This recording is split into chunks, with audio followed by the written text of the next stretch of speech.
Jangan biarkan koruptor bersorak.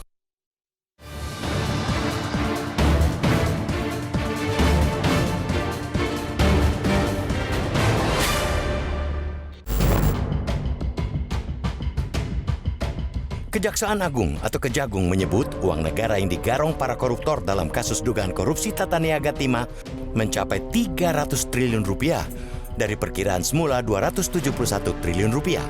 Fantastis, sebut Jaksa Agung ST Burhanuddin dalam konferensi pers siang tadi. Nilai baru itu didapat berdasarkan hasil perhitungan Badan Pengawasan Keuangan dan Pembangunan atau BPKP dalam kasus dugaan korupsi Tata Niaga Komoditas Timah wilayah izin usaha pertambangan atau IUP PT Timah Tbk tahun 2015 sampai 2022.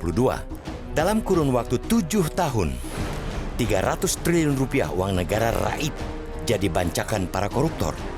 Kejagung sudah menetapkan 21 tersangka dalam kasus itu, mulai dari perusahaan pengelola tambang, bekas direksi BUMN, hingga pejabat pemerintah Bangka Belitung. Bukan tak mungkin, kasus itu akan menyeret para petinggi di pusat mengingat jumlah duit yang dikeruk begitu fantastis. Itu baru sektor tambang, dan itu pun dari komoditas timah. Belum dari komoditas tambang lainnya. Tak salah jika Transparency International masih menempatkan Indonesia sebagai gudangnya koruptor.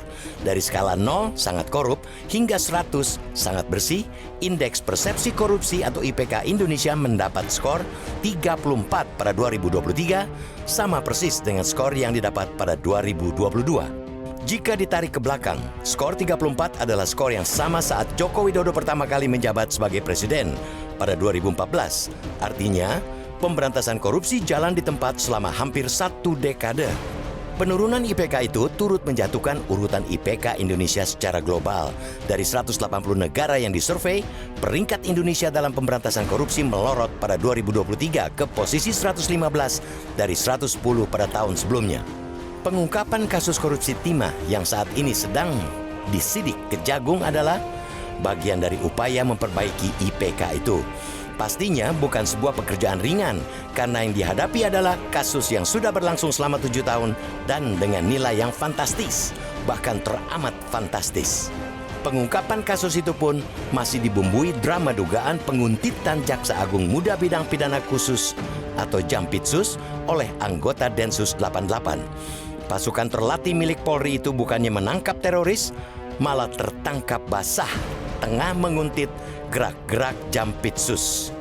Jika drama itu benar adanya, publik tentu bertanya-tanya, apa karena Densus 88 sedang kurang kerjaan atau justru lagi dapat tambahan kerjaan baru karena kasus timah terungkap ke publik? Korps Adiaksa tentu tak boleh gentar atas apapun upaya intimidasi jika Kejagung menyurutkan langkah koruptor yang bersorak. Pemberantasan korupsi mesti disadari sejak awal tentu akan mendapatkan perlawanan dari pelaku korupsi. Jangan sampai lupa, korupsi hanya bisa dilakukan oleh pemegang kekuasaan bersama kroni-kroninya. Orang yang tak berada di lingkaran kekuasaan, jangan bermimpi bisa korupsi. Cukup jadi copet saja di pasar.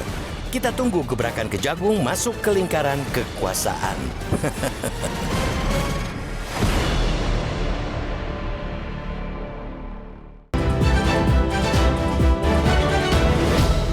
Jelajahi cara baru mendapatkan informasi. Download Metro TV Extend sekarang.